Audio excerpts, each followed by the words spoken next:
Hey, Hey, so we're here to talk about Barcelona. we love it so much. Yeah, it's probably our favorite city in Europe so far. Yeah, we're even thinking about moving there one day. Oh my gosh, I would love to live there. It looks pretty, it has lots of attraction, and it has great people there. At least I think so. Everything is kind of expensive there. And here are the bunch of stuff you should definitely do when you visit Barcelona. The first one is Sagrada Familia.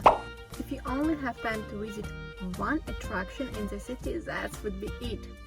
We went there for 3 days in a row. To tell you the truth, it's arguably the most impressive man-made building we have ever seen.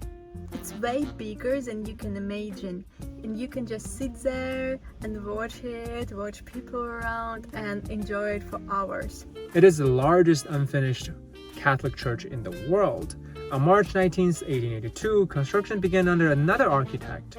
In 1883, Gaudi finally took over as the chief architect, transforming the project with his own architectural style, combining the Gothic style and his signature Art Nouveau style. And Gaudi devoted the remainder of his life to this project, and he's even buried in this church's crypt. At the time of his death in 1926, only less than a quarter of this church was finished. So the second one is Gothic Quarter. Bunch of hotels are located in the Gothic Quarter because it's close to the old city and the harbor. This neighborhood itself is definitely worth visiting. The quarter is home to the oldest parts of the city of Barcelona and includes the remains of the Roman city wall and several medieval landmarks. Well, despite its name, a bunch of buildings in this neighborhood actually do not date back to medieval time. Rather, they would date back to the 19th and early 20th century. The quarter was actually completely transformed from a quiet neighborhood to a tourist attraction back then. That was through a massive restoration project. It was done for the purpose of the 1929 International Exhibition. So the third one are two apartment buildings, Casa Batlló and Casa Milà. We bumped into these two apartment buildings on our first day here, and it's made our day. You will for sure be impressed by how different these two modernism buildings look like. They're so unique, there's nothing else like them. So Casa Batlló was actually considered one of the masterpieces of Anthony Gaudi, and it was actually a remodel of a previously built house. It was redesigned in 1904 by Gaudi himself and has been refurbished several times. Of course, like everything Gaudi designed, Casa Batlló is only identifiable as modernism in the broadest sense. The ground floor in particular has unusual tracery, irregular oval windows, and flowing sculpted stonework.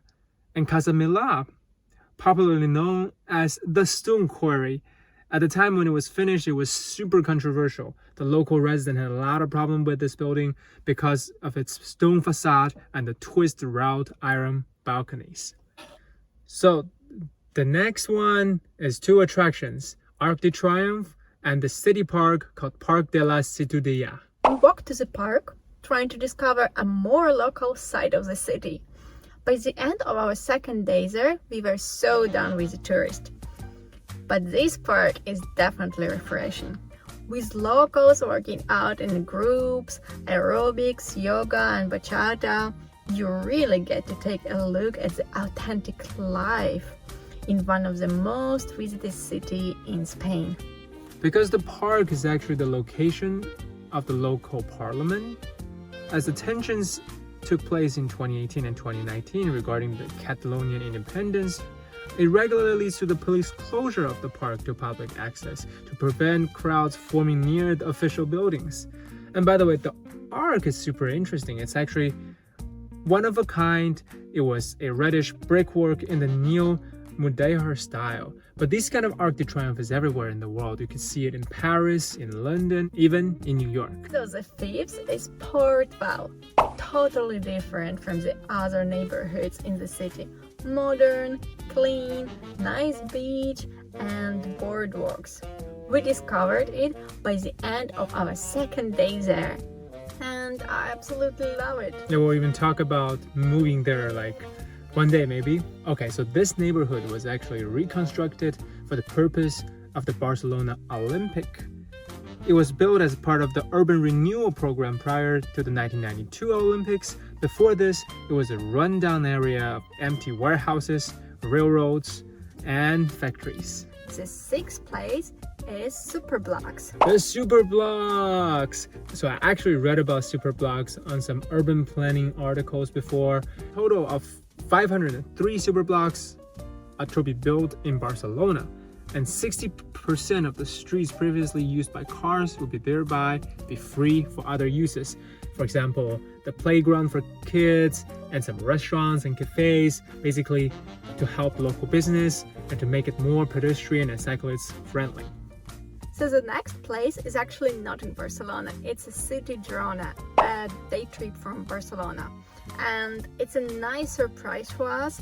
We went there because it was on our way to Provence and northern Italy, but many people would take a day trip from Barcelona to there. The city airport is listed as one of the Barcelona airports on a bunch of cheap airlines because they would promote it as the Barcelona airport, which in reality is not the case. But it only takes probably 1.5 hours to drive there or by train. So we were super lucky that we actually arrived in Girona June 21st, 2023, because that was actually the World Music Day. So it just so happened we got there on that day, and there was this awesome music festival going on around the city. There were country music, rock and roll, and pop, and you name it. What makes it better is actually the city was used for a bunch of Game of Thrones filming locations as well. We actually run into a bunch of folks basically going there just to visit these Game of Thrones filming locations. It actually made the city super interesting to visit, besides its historical significance. So that's Barcelona. What do you think of it? Oh my gosh, I love it so much. Like when I was talking about moving to Barcelona, I was not kidding. I really love the city, love the vibes, the architecture, people's lifestyle. Of course, there are a bunch of tourists. I believe this is my favorite city in Spain, and of course I do love Porto a lot, but maybe I even love Barcelona better than Porto. It really feels different. You almost feel like you're not in Spain anymore. It's gonna surprise you. Yay! Yeah, and please subscribe to our channel. If you like the video, please hit the like button, and it's gonna help the channel grow, and we'll see you next time. Yep.